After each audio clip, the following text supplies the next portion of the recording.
Hello everyone, welcome to Saroj Mishra's YouTube channel. में YouTube channel पर आप सभी का बहुत बहुत स्वागत है। नॉन टीचिंग रिक्रूटमेंट एडवर्टीजमेंट काफ़ी दिनों के बाद आई हुई है। नंबर ऑफ वैकेंसीज ठीक ठाक है। सेंट्रल गवर्नमेंट की जॉब रहेगी क्योंकि जो यूनिवर्सिटी है, इंस्टीट्यूट है, वो सेंट्रल गवर्नमेंट के अंडर आ रहा है। तो जो नॉन टीचिंग वैकेंसीज है, रिक्रूटमेंट होगी, परमानेंट है। साथ ही साथ भारत सरकार, केंद्र सरकार की नौकरी होगी। ऑल ओवर इंडिया से कैंडिडेट अप्लाई कर सकते हैं।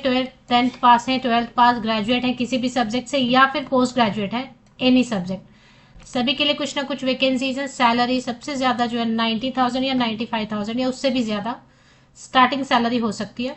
मिनिमम सैलरी तो क्योंकि 10th वाली जो वैकेंसी है उसके लिए।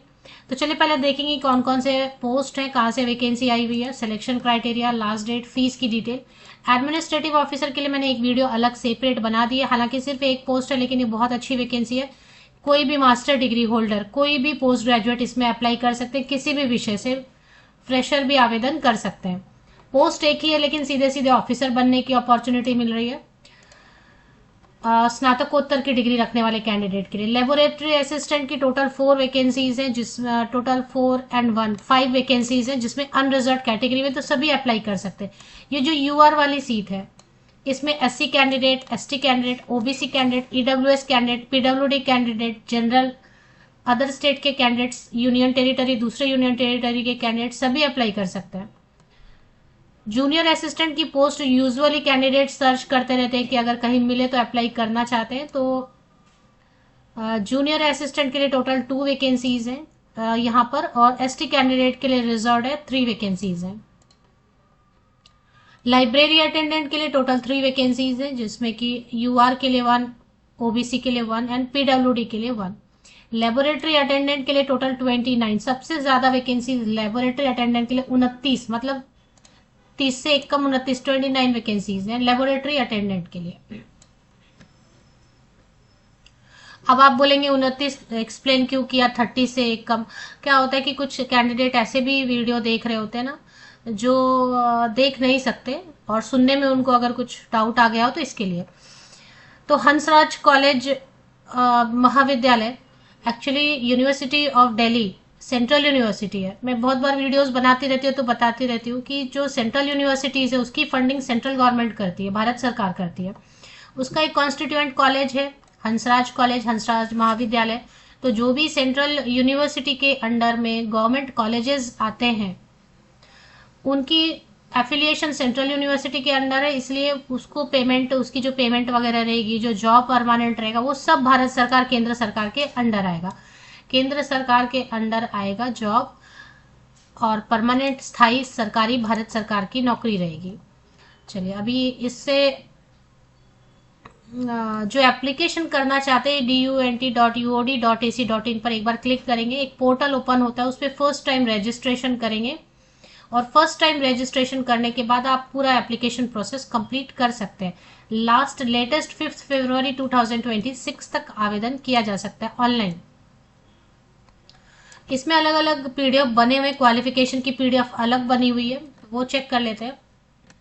एडमिनिस्ट्रेटिव ऑफिसर के लिए कोई भी स्नातकोत्तर की डिग्री रखने वाले किसी भी विषय से 55%, 55% या अब मार्क्स के साथ बिल्कुल अप्लाई कर सकते हैं।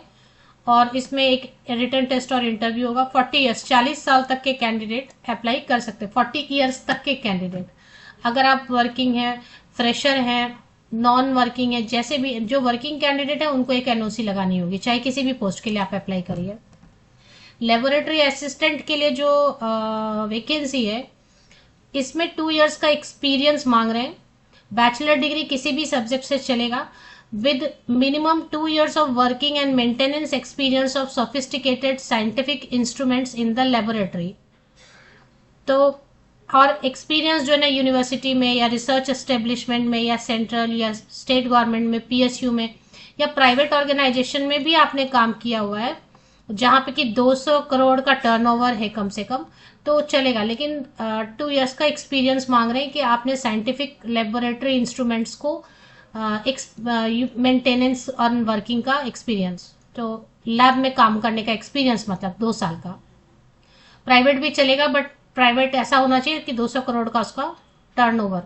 अपर एज लिमिट, ऊपरी आयु सीमा 32 वर्ष रखी गई। अब एक्सपीरियंस मांग रहे हैं तो बहुत कैंडिडेट के पास एक्सपीरियंस नहीं होता है तो वो वाली पोस्ट छोड़ दीजिए। जूनियर असिस्टेंट के लिए सभी अप्लाई कर पाएंगे।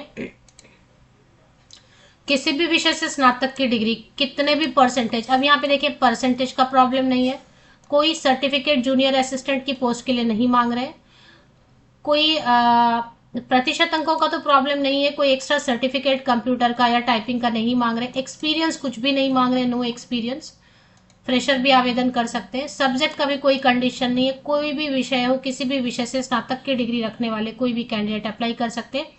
टाइपिंग आप सीख सकते हैं कभी भी 15-20 दिन में, जब तक आप अप्लाई करेंगे इनका रिस्पॉन्स आएगा, तब तक काफी टाइम है। टाइपिंग नहीं भी आता है फिलहाल तो एप्लीकेशन कर सकते हैं। 32 ईयर्स तक के, आप देखें मिनिमम नहीं लिखा है तो मैं बोलती हूँ 20 तो हो ही जाता है मिनिमम अगर आप ग्रेजुएट हो रहे हैं तो 20 to 30 ईयर्स ये अनरिजर्व कैटेगरी के लिए। अगर रिजर्व कैटेगरी में सीट है तो और भी एज में रिलैक्सेशन मिलेगी। नेक्स्ट एक वैकेंसी आई हुई है जो कि लाइब्रेरी वर्ड से ही क्लियर हो गया कि एक सर्टिफिकेट कोर्स लाइब्रेरी साइंस में होना चाहिए और 12वीं pass, junior college, inter, higher secondary, senior secondary, कोई भी जो है ना आपने पास किया होना चाहिए। 20 से लेके 32 वर्ष मिनिमम, तो देखे 20 भी नहीं, 12th करते करते 20 हो जाता है क्या, तो जो भी मिनिमम 12th करने में टाइम लग गया होगा तो मिनिमम मैं 18 लिख देती हूँ क्योंकि 18 के बाद तो कोई भी जॉब के लिए एलिजिबल हो जाते हैं। तो 18 to 32 ईयर्स तक के कैंडिडेट लाइब्रेरी अटेंडेंट के लिए, जनरल कैंडिडेट। अगर रिजर्व कैटेगरी में सीट है, रिजर्व कैटेगरी से आप बिलोंग करते हैं तो एज में रिलैक्सेशन भारत सरकार के नियमों के अनुसार मिलेगा। इसके बाद लेबोरेटरी अटेंडेंट के लिए सबसे ज्यादा वैकेंसी है ना, लेबोरेटरी अटेंडेंट के लिए था ना जो मैंने बोला 29 वैकेंसीज हैं, 29 वैकेंसीज हैं लेबोरेटरी अटेंडेंट के लिए। इसमें 12th वाले भी अप्लाई कर सकते हैं, 10th पास किया है तो भी अप्लाई कर सकते हैं। यदि आपने 12th साइंस से, अगर आपने 12th साइंस स्ट्रीम से किया हुआ, इंटर साइंस से किया है तो बिल्कुल अप्लाई कर सकते हैं। मान लेते हैं आपने 12th नहीं किया, फिलहाल आप 10th पास हैं और आपने ITI किया हुआ है लेबोरेटरी अटेंडेंट ट्रेड में, या फिर सर्टिफिकेट प्रोग्राम, एक सर्टिफिकेट है प्रोग्राम इन लेबोरेटरी टेक्नोलॉजी, तो programme in laboratory technology certificate है 10th के बाद तो भी आप अप्लाई कर सकते हैं, या फिर ITI वाले भी अप्लाई कर सकते हैं। इसमें भी मिनिमम अभी एज नहीं लिखा तो मिनिमम जॉब के लिए 18 साल तो होना चाहिए। 18 to 32 ईयर्स जनरल कैंडिडेट के लिए। अब यहाँ पे देखो लेबोरेटरी अटेंडेंट में टोटल 29 सीट्स हैं जिसमें कि अलग अलग कैटेगरी में भी सीट्स हैं, तो कैटेगरी कैंडिडेट्स को एज में रिलैक्सेशन मिलती है। आपको पता है SC/ST कैंडिडेट है तो 5 साल ऊपरी आयु सीमा में जोड़ लीजिए, OBC कैंडिडेट है तो 3 साल ऊपरी आयु सीमा में जोड़ लीजिए, ऐड कर लीजिए। अगर PWD कैंडिडेट मिनिमम 10 ईयर्स की छूट मिलती है, अगर PWD रिजर्व कैटेगरी से है तो 13 साल 15 साल की छूट मिलती है। तो जनरल अनरिजर्व के लिए 1000 रुपीज एप्लीकेशन फी है, non refundable. OBC non creamy layer, EWS and female candidate के लिए 800 रुपए 800 rupees non refundable. SC/ST PWD candidate के लिए 600 रुपीज नॉन रिफंडेबल फीस होने वाली है। एज में रिलैक्सेशन मिलेगा जो भी है। अब इन्होंने बताया हुआ है कि एक एग्जाम लेंगे, एक इंटरव्यू लेंगे, स्किल टेस्ट लेंगे, जैसे कि लेबोरेटरी अटेंडेंट का है तो लैब आपको आ रहा है कि नहीं इक्विपमेंट हैंडल करने, अगर जूनियर असिस्टेंट का है तो टाइपिंग आ रहा है कि नहीं। तो ये 3 स्टेजेस रहेंगे, पहला रिटन टेस्ट रहेगा, दूसरा एक स्किल टेस्ट रहेगा, इंटरव्यू रहेगा। इसमें हो सकता है एक ना भी हो क्योंकि इन्होंने कोई भी सिलेबस नहीं दिया हुआ है किसी भी तरीके का। देखिए नॉर्मल जो आप पढ़ाई करते हैं जैसे कि लैब अटेंडेंट के लिए, लेबोरेटरी असिस्टेंट के लिए, तो आपका अपना सब्जेक्ट रहेगा एग्जाम में, रिटन टेस्ट में। इसके बाद आप general English, general Hindi, current affair, GK GS, इन रीजनिंग, ये सब तैयार करते हैं ना, GK तैयार करते हैं, GS तैयार करते हैं, रीजनिंग के क्वेश्चंस तैयार करते हैं, वही सब आप अपने लेवल का, जैसे अब 10th के बेसिस पे किसी में अप्लाई करना है तो 10th के लेवल तक का रीजनिंग, थोड़ा बेसिक मैथ्स, अगर 12th के बेसिस पे जूनियर असिस्टेंट वाली पोस्ट तो रीजनिंग, ये सब तैयार करना। हालांकि इन्होंने कोई स्ट्रक्चर जो है ना बताया नहीं है। इसको देखेंगे कैसे आप, advertisement Hansraj college Delhi university Wikipedia, Hansraj college Delhi university Wikipedia करेंगे तो विकीपीडिया का लिंक आने लगेगा, उस पर क्लिक करके एक आपको वेबसाइट मिलेगा, वेबसाइट पे चले आना है, थोड़ा सा नीचे स्क्रॉल डाउन करना है।